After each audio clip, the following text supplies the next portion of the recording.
Unable to trace its proper parentage, I have designated this as my Christmas story of the man and the birds. You know, the Christmas story, the God born a man in a manger and all that, escapes some moderns, mostly I think because they seek complex answers to their questions, and this one's so utterly simple. So for the cynics and the skeptics and the unconvinced, I submit a modern parable.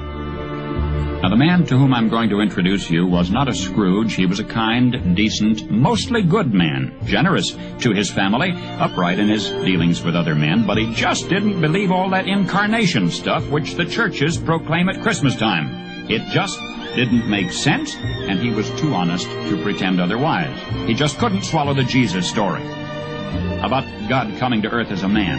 "I'm truly sorry to distress you," he told his wife, "but I'm not going with you to church this Christmas Eve." He said he'd feel like a hypocrite, that he'd much rather just stay at home, but that he would wait up for them. And so he stayed, and they went to the midnight service.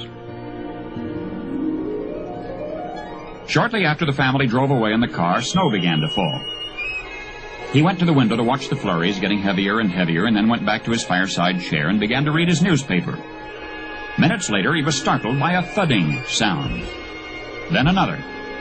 And then another, sort of a thump or a thud. At first he thought someone must be throwing snowballs against his living room window, but when he went to the front door to investigate, he found a flock of birds huddled miserably in the snow. They'd been caught in the storm, and in a desperate search for shelter had tried to fly through his large landscape window.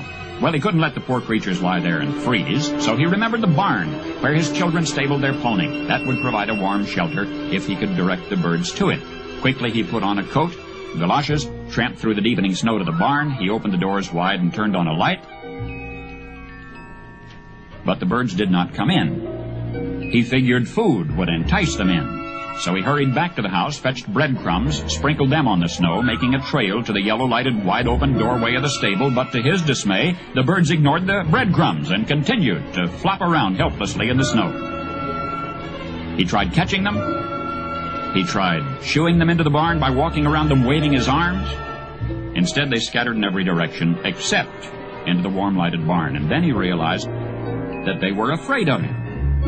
To them, he reasoned, "I am a strange and terrifying creature. If only I could think of some way to let them know that they can trust me, that I'm not trying to hurt them, but to help them." But how? Because any move he made tended to frighten them, confuse them. They just would not follow. They would not be led or shooed because they feared him. "If only I could be a bird," he thought to himself, "and mingle with them and speak their language. Then I could tell them not to be afraid. Then I could show them the way to the safe, warm..."